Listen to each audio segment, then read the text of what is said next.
Is there really a risk of another set of lockdowns here in the United States? Now, it's not for what you would think it would be. What we talked about a few weeks ago about all these new variants, that's not what it's about. It's about something else. So we're hearing the trickles, as I told you before, and anytime you see them throwing bait out there to lure you in, to just see what you thought, what the thought process is, how the media is gonna turn it, it always makes you think, well, this could be the one that they're actually going for. So there's a push for more lockdowns, but it may not be for what you think.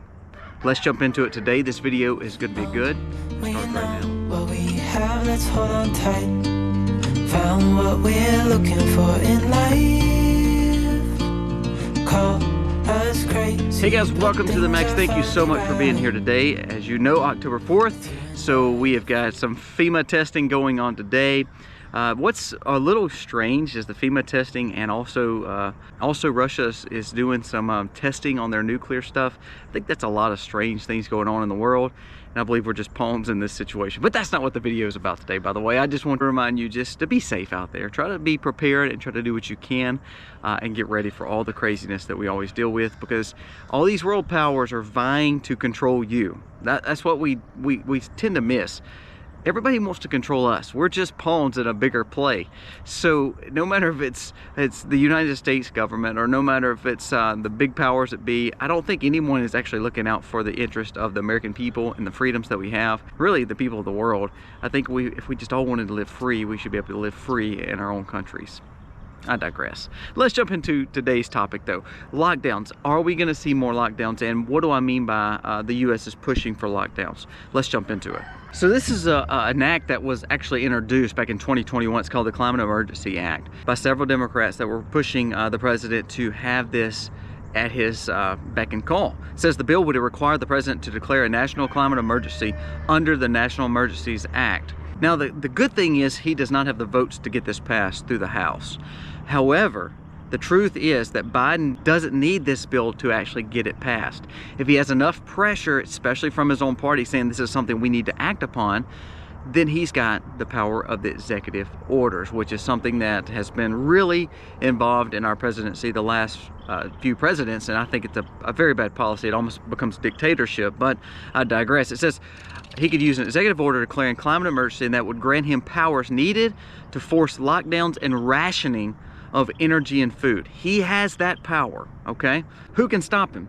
The Republicans. Well, we see the Republicans sometimes are not actually holding this administration accountable. They say they are, but when it really comes down to it, they ended up bending and folding, kind of like the McCarthy situation. I'm glad Gates got him out. I hope there's better leadership in the conservative movement when it comes to the House of Representatives. But now here's what the White House says. It says back in July, lawmakers said that the White House informed them it was considering emergency declaration, though it had not been decided on whether to take these steps yet. The White House press secretary said on July 19th, the president is going to do everything he can to help with the climate emergency. You hear that terminology. When you start hearing that terminology, what are they doing? They're throwing it out there for you. The climate emergency decision is not going to happen tomorrow, but we still have it on the table. There it goes, throwing it out there again. During an interview on August 9th, Biden was asked, are you prepared to declare a national emergency with the respect of climate change? His answer is, I've already done that. Whoa, listen. Practically speaking, I've already done that. Yes. He also added that the climate is an existential threat to humanity. What did I say yesterday on that video about how if we use the term existential threat or fear, or try to say that there's some kind of problem that we've got to face, it's going to make you fear. It's going to allow them to have a little bit more control. Well, remember, climate emergency, when they talk about global warming or ice age, they got away from the terminology of hot and cold. They started to go to, it's just emergency. It's just the climate changing. So if it's hot, it's the climate change. If it's cold, it's the climate change. If there's a storm, it's because of that. So we need to declare emergency. Listen to it. What did I say yesterday about having that existential threat? Isn't that funny? Here's Biden's words. In the coming weeks, I'm going to use this power I have as president to turn these words into formal, official government actions through the appropriate proclamations, executive orders, and regulatory power that is in the president's possession. Now listen to that. He said, yes, it already is a threat. We've got to do something about it, and I'm going to do everything in my power when it comes to executive orders to make it happen. Now here's the mounting pressure. For some Congress, Biden isn't doing enough. Now listen to that. Senator Ed Markey recently urged Biden to use his emergency authority to enact stronger climate change measures. There was an article from the Los Angeles Times saying, well, if there is an emergency, why don't we look at blackouts as an option? Could it help us get through all these issues when it comes to your climate? So they're willing to say, we're going to allow you to not have energy, to not have the grid for a second, for a moment, for a time, each and every day, each and every week, each and every month, just so we can adhere to this guidance that we're being told that we have an emergency. There you go. So now blackouts, now lockdowns, he's already said he can use that. That is his power because of this threat. There's another story in July, late July, from The Guardian that says Joe Biden must declare a climate emergency, and he must do so now. The time is now. A lot of the gas and oil industry are saying, we know this is coming, we're preparing for it. We believe this president is not doing anything to help this movement. I believe he's going to do things to hinder oil and gas production. We've already seen that, and now we're seeing cuts on OPEC still. So again, we're going back into this issue where you're going to be paying skyrocketed prices for fuel because we have an administration that's pushing against it. They're slow walking all this movement when it comes to your gas and fossil fuels. However, they're allowing these kind of initiatives to go through, and you got to live with the blackouts. You've got to live with the fact that we may not can do certain things because of the emergency that now you're under. The UN created a climate emergency webpage. Listen to this. This comes from mypatriotsupply.com. It says, another sign that this may be coming for the United States is when the UN is starting to back the same talking points. The opening article reads, the science is clear. The world is in a state of climate emergency. We need to shift towards that emergency. And now the UN is wanting the White House to join in. Now let's talk about what Biden actually could do under this executive power. Remember, really the last 3 or 4 presidents has used executive power to take advantage of certain situations in both parties. I mean, both parties have done it. Obama did it, Trump did it, now Biden's doing it. And what it is no one wants to stop doing it because the last guy did it. We've got to change that. We're becoming a dictatorship with these executive powers. The whole point of having your Congress is to work together or to have the check and balances. Well, if all of a sudden executive orders are getting passed and policies are getting enacted, that kind of takes away the power of Congress while they're fighting and bickering over the stupidest stuff. According to the Congressional Research Service, presidential powers may be exercised in the event of a nation that is threatened by crisis or emergency circumstances. In other words, President Biden is legally allowed to use this right to declare an emergency when it comes to climate. What he can do, there's a political article that says he can deploy renewables to military bases, he can block crude oil exports, even offshore drilling, if he claims this emergency. If a president declares a national emergency, it allows him to open up more than 100 other potential powers to then enact because of this declaration. So here's some more things it would look like. Climate lockdowns would have gas rationing, electricity restrictions, blackouts, brownouts, and also the fact that you can't run maybe air at certain times. You have to have a certain style thermometer so it knows what you're using now at all times. There's going to be meters on your wells. Everything will be regulated based on what the government says and not on your freedom. Taxes will be imposed for driving. We talked about this with the C40 agenda and the fact of the 15-minute cities. If you go certain distances and you start driving more than what's allowed, then you could be taxed. Limits on air travel and domestic travel. Did you see that there is a lot of global pushes to say we need to stop air travel and ship travel for the fact of vacationing? We need to look at just business only. It does not need to be for any kind of luxury or leisure. It needs to be for business only. You'd be working from home more. Now I know people say, oh, that sounds good.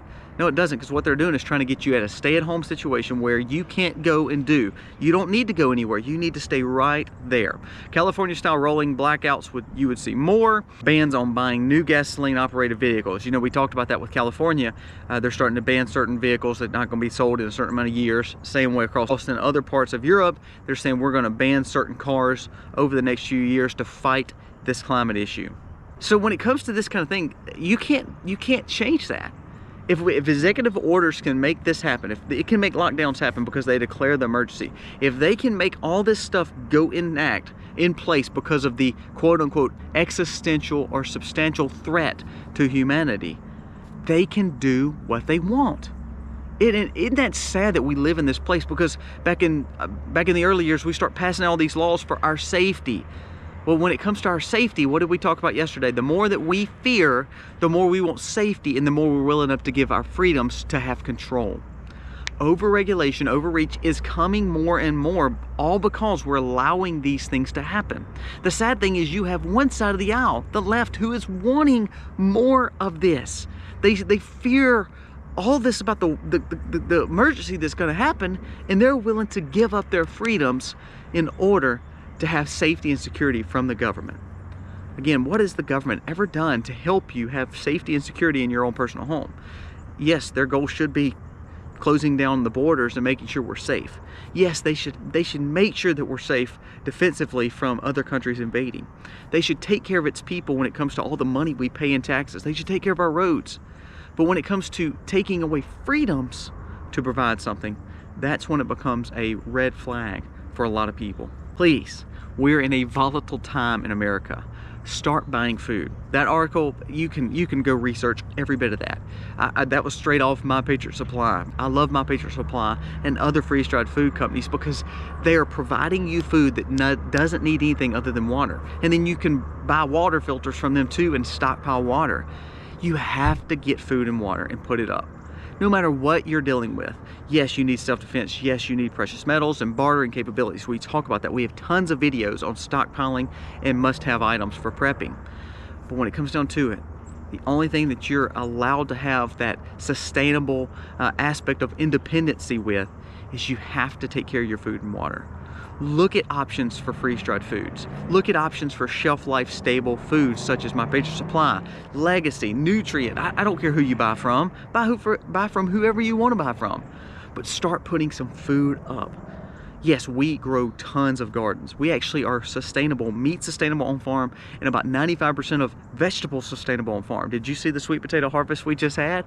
It's enough to take us throughout the year and actually into next year, and we can and preserve it. But even then, we still buy tons of freeze-dried fruits. We still are freeze-drying our own foods. We want to be prepared as much as possible because when this takes place, and they control the way that you go, where you go, how you get there, and then taxation on it. And then also, there was a study, part of this same study said, you know, this will help them kind of get rid of the red meat and ration red meat. It rationed dairy, real dairy, milk dairy. It rationed all those byproducts because of the emergency. You don't believe it, start reading these studies. It's not about you know, my thoughts and my opinions. This is what they're saying out loud. It's just no one's talking about it.